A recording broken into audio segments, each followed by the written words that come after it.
I had no clue what was happening there. I'm getting old, Andy. Hello, sir. Good evening, doctor. How are you? Lovely. Excellent. Good day. No. Super excited to be here, though. Excited. Yeah, it's written all over your face. Mm-hmm. All right. It's nice to chat. Yeah. In a closet. Surrounded by old sheets.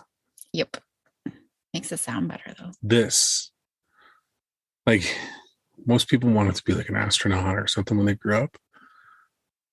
But I think they're missing out on the glamour of podcast celebrity. Undiscovered podcast celebrity. Mm-hmm. This is it. This is it, everybody. It's too bad we didn't have video going. I could throw on the video. No, face for radio.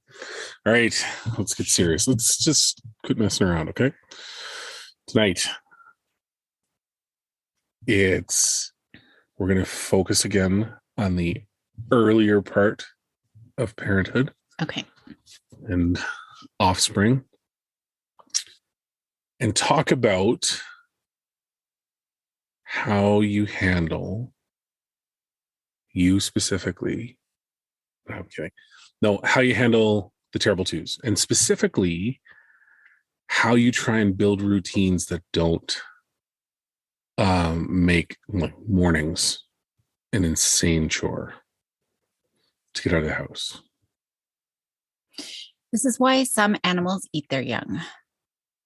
Right out of the gate. Again, like what I like about our format is I don't know what the answer is going to be. So for context. And terrible twos, I mean, there are moments in our children's lives where I'm like, I understand why mothers eat their young. Yes. I understand it. Yes. So for context, this comes from someone I know who's got a little one who is in the terrible twos, wants nothing to do with dad in the morning, only wants mom, and it creates problems trying to get out the door because everybody's trying to get to work. And it's solely, according to the kid, mom's ability to do it. Mm-hmm. So I figured as a topic, we could talk about general structure and frameworks that can be put into place when the kids are going through difficult times. Mm-hmm. And then potentially how you would deal with a specific situation of the kid only wanting one parent. Because we've gone through that before where the kids flat out only wanted you, and then they'd switch and they'd only want me. And I think I want to start narrowly on the specific. And then if we go broad, then cool. I think that I would like to do that. So first of all, I mean, pretty much the minute kids can start talking, they say no.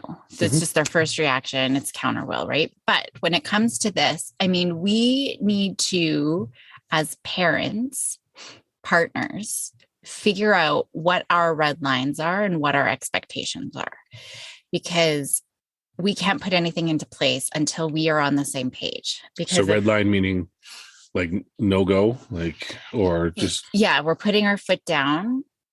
It is what it is. And we both know what that is. And we both know what that plan is. So for example, if we know that you on Wednesday are going to be getting kiddos ready for school, you are the one getting kids ready for school on Wednesday. No ifs, ands, buts, nothing. Like unless you have some emergency, you're dying, have to go to the hospital, maybe then it'll change. But that's what I mean, right? It's a non-negotiable. That's what red lines are. They're non-negotiables. We don't want to have a ton of non-negotiables, but when it comes to things like this, we end up shaping behaviors. Meaning one day we put our foot down, but then the next day we don't. And that next day we don't, kids learn, oh, if I scream a little bit louder, or if I kick a hole in the wall, or if I jump out a window, and I've actually had kids jump out of a window. Oh, that's going to get a reaction. Not our children, just to not be clear. Our children. Yeah. But we shape behaviors to get worse and worse and worse and worse because we're inconsistent. So when it comes to things like this, it's important first to have a plan where you guys know, both parents know what the plan is. You're not undermining each other, even Okay. accidentally. So let's act as if this is us. Yes. Okay. Maya's 2 years old. She's the worst. She still is the worst. There it is. I was waiting for it. Okay. No, so she's 2 years old. She's got a particular routine she wants. She's not the worst. I No, love her yeah. very dearly. So, but in the mornings, we're trying to get out the door. How would you and I in this situation approach this? Yeah. So in the heat of the moment, there is no, I think we got to break this down. In the heat of the moment, zip your talking, stop talking. Actually, that's just a good rule for parenting. Stop talking. We talk too much as parents, and we escalate the situation. The irony of us giving this information on a podcast. I know, but we just got to zip it. Okay.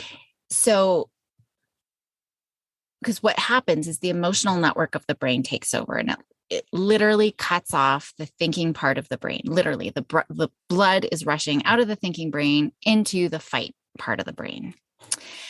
So we have to not trigger that emotional brain, or at least escalate it, throwing more fuel into the fire. We don't want to do that. So talking to our kids, reminding them, no, daddy's going to do it today. No, daddy's going to, hey, kiddo, one more time, 3, 2, 1. Like parents do all of these stupid things. 3, 2, 1, that's it. Or time out, or we talk.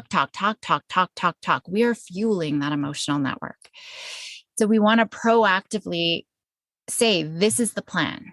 Once we create one together, so 7 o'clock, you wake up.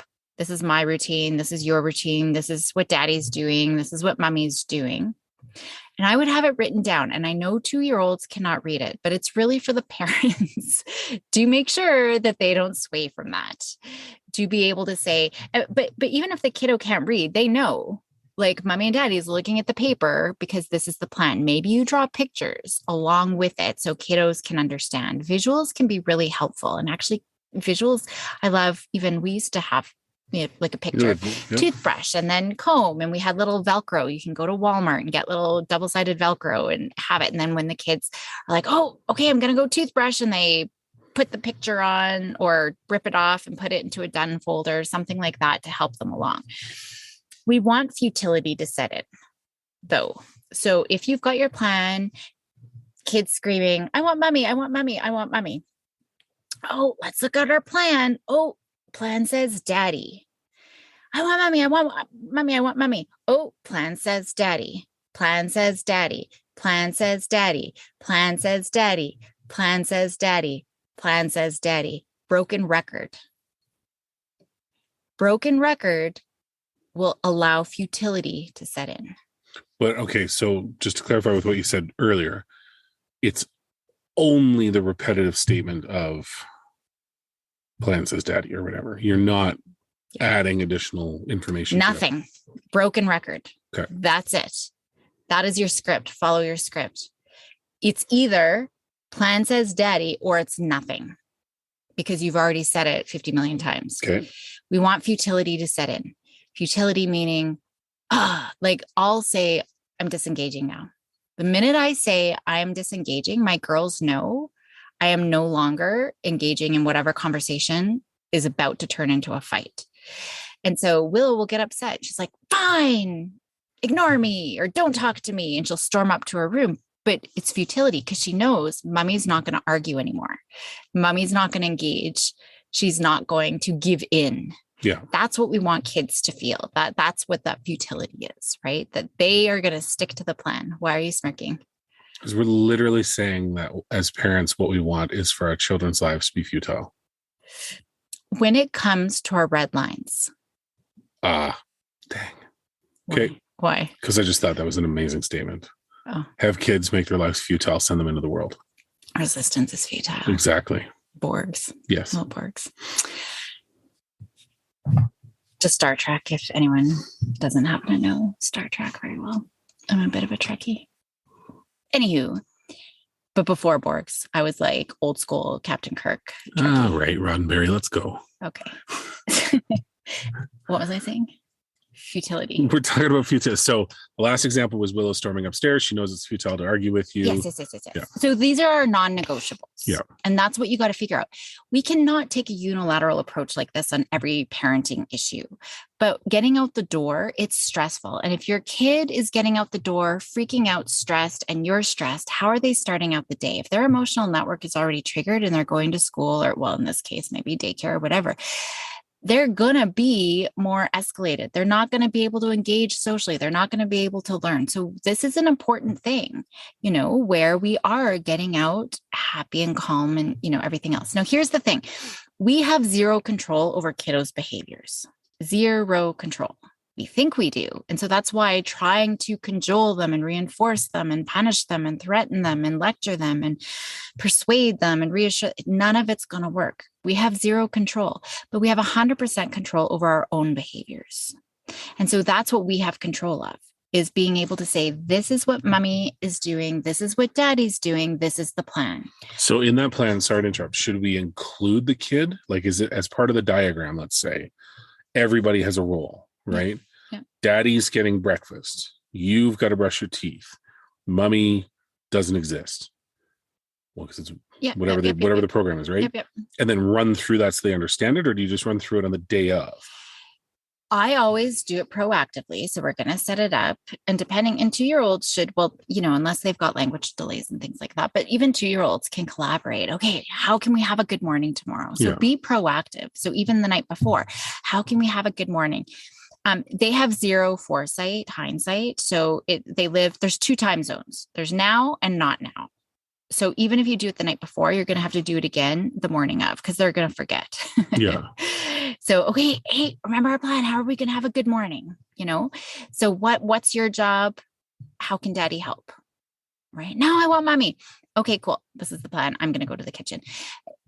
We can create a plan for them, but we still can't force them. When they're 2, the problem is they're still little enough that we do end up manhandling them, which isn't good. Yeah. Because we don't want to get into that, because what happens when they're 8, 13, 17, we can't manhandle them, right? So it's wonderful that you've got someone with a 2-year-old, because there's still lots of room, right? Yeah. And to get good habits. And so I think it's a matter of, this is what the plan is. Now, being able to collaborate, what could we change? If we could tweak one little thing, Bud, for tomorrow morning or in the morning, what's one little thing that we could tweak here?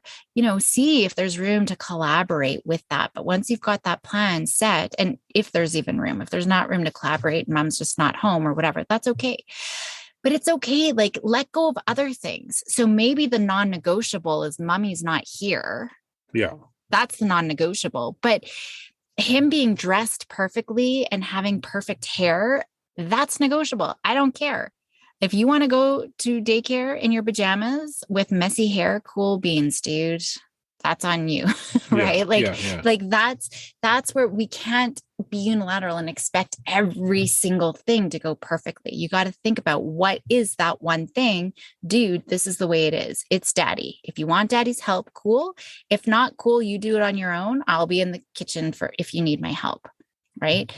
So, but having that plan and becoming a broken record, reducing input, all of that's going to be really important. Not taking it personally when kids start saying, you're the worst ever, I hate you. Yeah. Or even, why was I born? Because kids start going there. They start pulling our heartstrings and sucking us in. We don't want to go there. I think that's a whole other topic too. But there was one more thing that I was going to add to that as well. Now I've forgotten. See, we got to do this maybe in the morning when my meds haven't worn off. I can think straight, because I'm all over the place, because I have a million ideas and my working memory is shot. And then I can only remember the idea that I'm talking about. And even then, barely can I remember what I was talking about. Well, we were talking about dressing your children for school. That's today's topic. Yeah, but morning routine. But there's something else. So you do have the ability to remember what we're talking about. Yeah, but just my ideas, because I have so many ideas. It's like and then I've forgotten them all. Okay, so in this instance, it's not going to be perfect. You got to have certain things that can be negotiable about.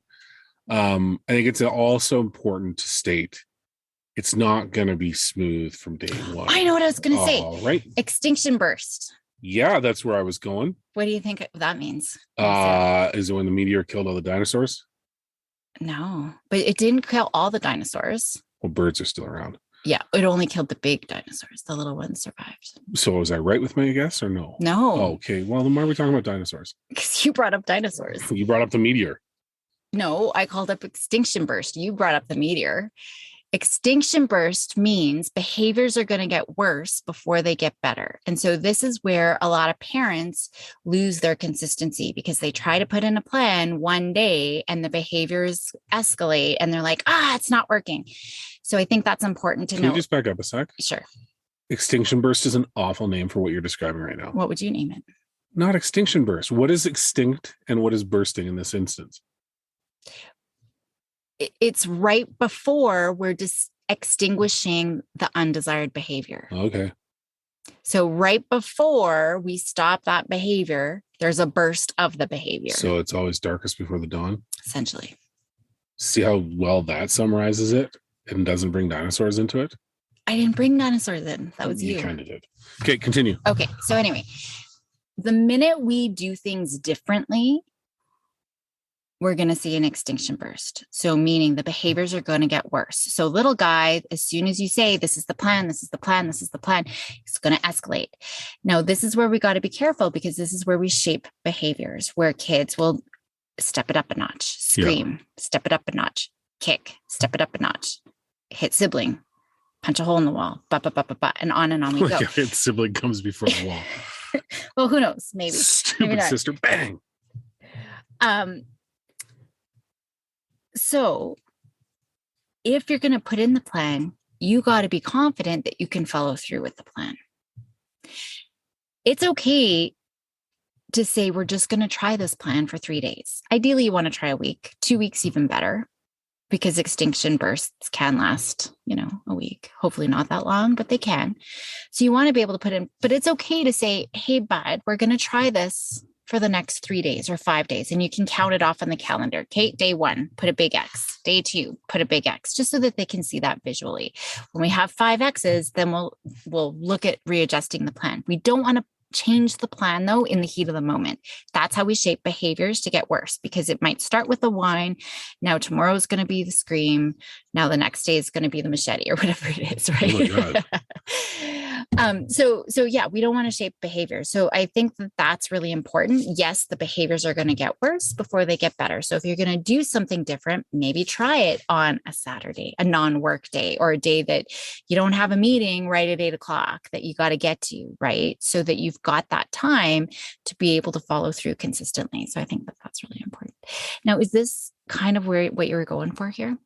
Yeah, that's exactly it. Because it's to me, I mean, I never had issues with the kids. The kids always did what I said. And there was never a single morning where I didn't want to just throw them into the back of the truck to take them to daycare. It was always gentle and loving, and we had sing songs, and it was awesome.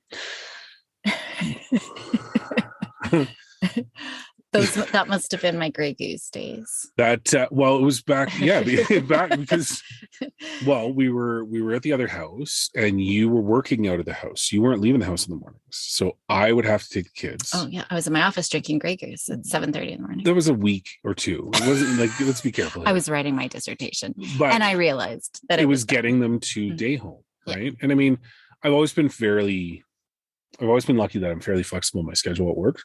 I haven't really had a job that required a punch clock in years, right? Mm-hmm. So me getting to the office was because I've constructed the day the way I wanted it to be.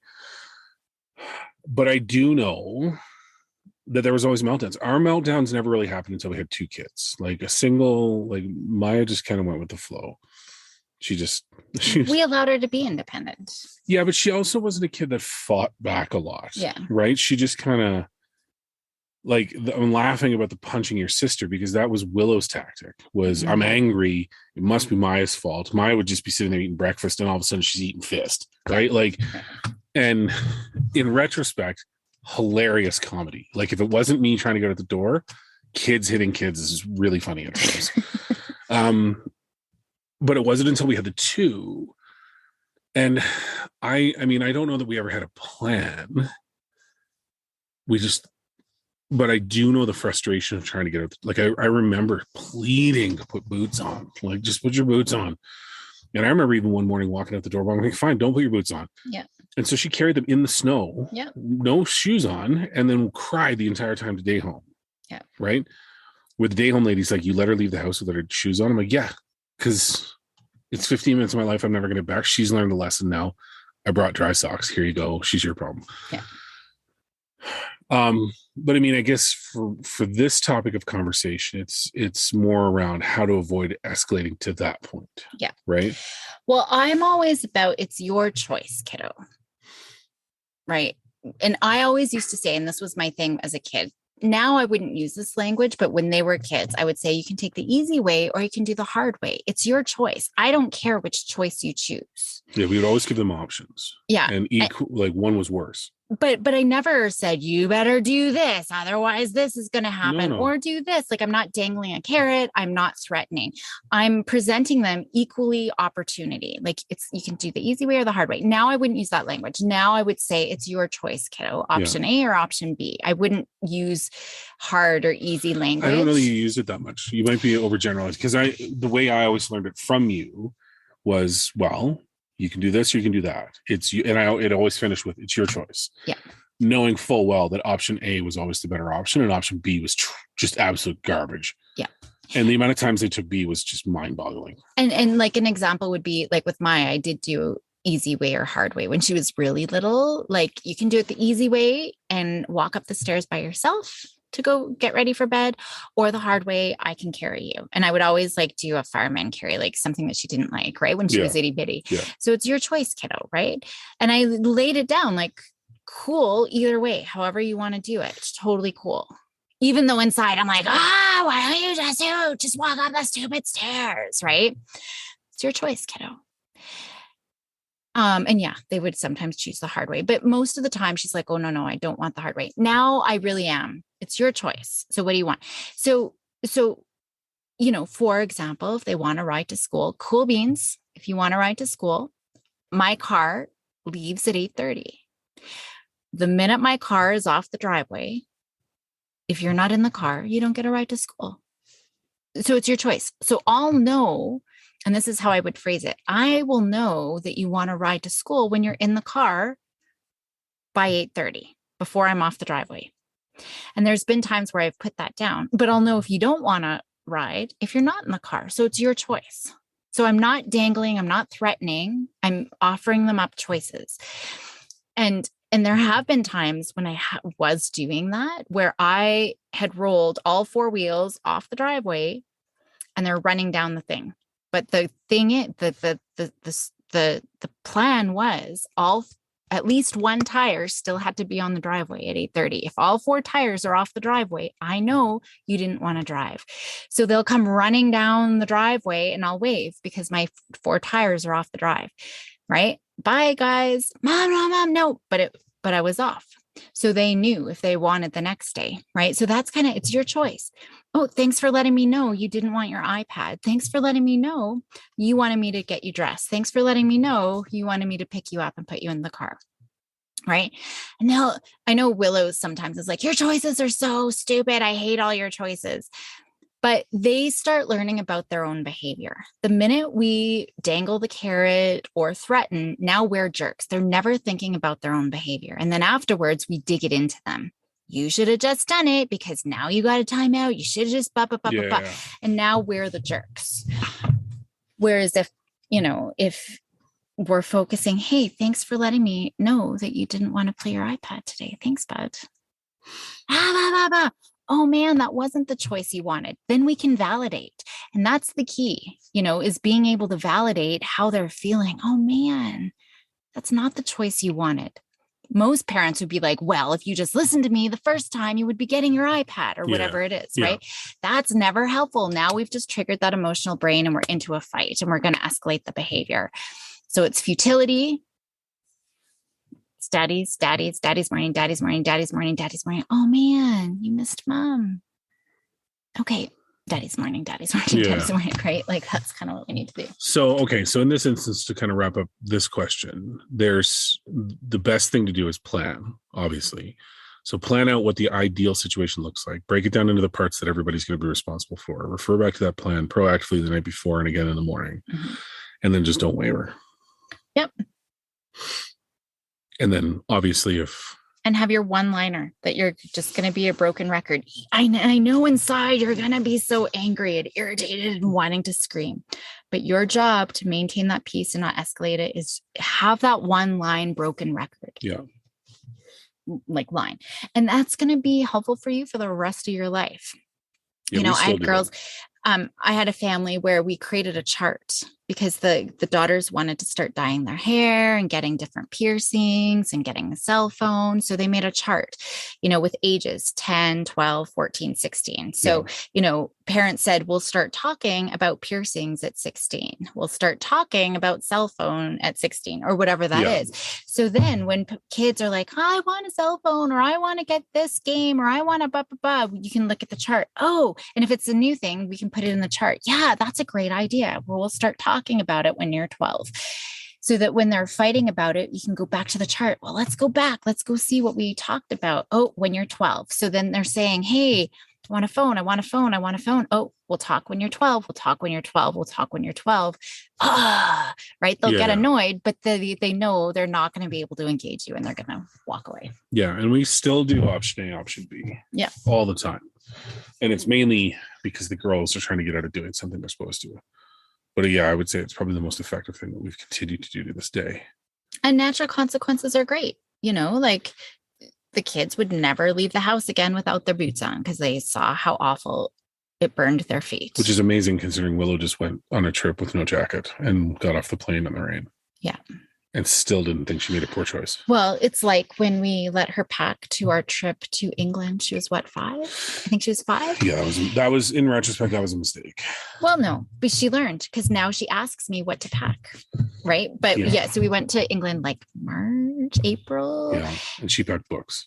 And like summer dresses. Yeah. 1 pair of underwear for 2 weeks. Nothing warm. Yeah. So she learned her lesson and now she asks. See, that's what we want. We want them asking us for advice and help, asking us for help rather than us trying to give it. So you want dependency and futility? No, not dependency, independence. Oh, for asking for help. Yeah. I'm just making a joke about that. Yeah. But she is more independent. Like, no, she is. But knowing when she needs to ask for help. But futility is not on everything. That's why it's really important to figure out what are your non-negotiables. Yeah. So what are your non-negotiables? I don't have many. Screen time is my big one. Yeah, fair enough. And when it comes to sibling rivalry, I think that's another topic too. But sibling rivalry is like if there's going to be it's the 3 B's, right? Like broken bones or blood, then I'll step in. We don't have to worry about that too much. No. And screens. I don't really have any because I'm cool with swearing, except unless it's like you effing B. Yeah. That's not cool.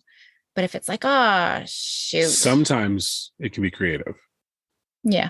Like the time that Maya dropped a see you next Tuesday at Christmas dinner. Do you remember that? No, she was rhyming. No, but it was, I'm going to eat cum, actually, is what she said. That's correct. You are correct. I take that back. And then everybody laughed and she's like, huh? Super awkward. And then she's like, yeah, Chris's dinner. And then she's like, oh, I'm never, ever seen my dad so mortified as in that moment. And then she kept repeating it because we all laughed. Yeah. And then that was probably the most awkward 10 minutes of eating an occasion dinner ever. Was everybody eating in silence as she just rattled off that word, not knowing what it was, but knowing, man, she hit pay dirt. Do we now have to make this episode like explicit? I don't know. We're trying to be very good. Mm-hmm. Mm-hmm. Notice how I spelled out the swear word and you just dove right into the bad word? That's a red line. But no, I'm kidding. Okay. But yeah, if I used it as a noun versus an adjective, verb. Sorry. Oh, Jesus. All right. Any other advice? This is not really and I know this isn't a very back and forthy type topic, but it just struck me as one that could be very helpful. So Yeah, that's the biggest one. I mean, it's all about creating as much as you can when possible a plan with your kiddos, because if they're involved in that, they're more likely to follow through and feel empowered.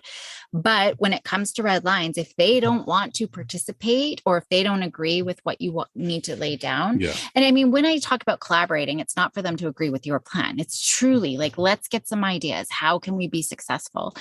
But when it comes to those non-negotiables, you got to take a unilateral approach. And that's where futility, broken record comes into play. well, and one thing you used to do really well a lot of the time was any of the plans, be it the bedtime routine or be it chores or whatever, you would get them involved in creating whatever the chart was. Yeah. They would draw the pictures or they would put the words on. And so there was a very large, and it's tough at 2 years old. You're not really getting anything legible, but you can still have them draw what they think breakfast looks like, right? And stick it on this chart.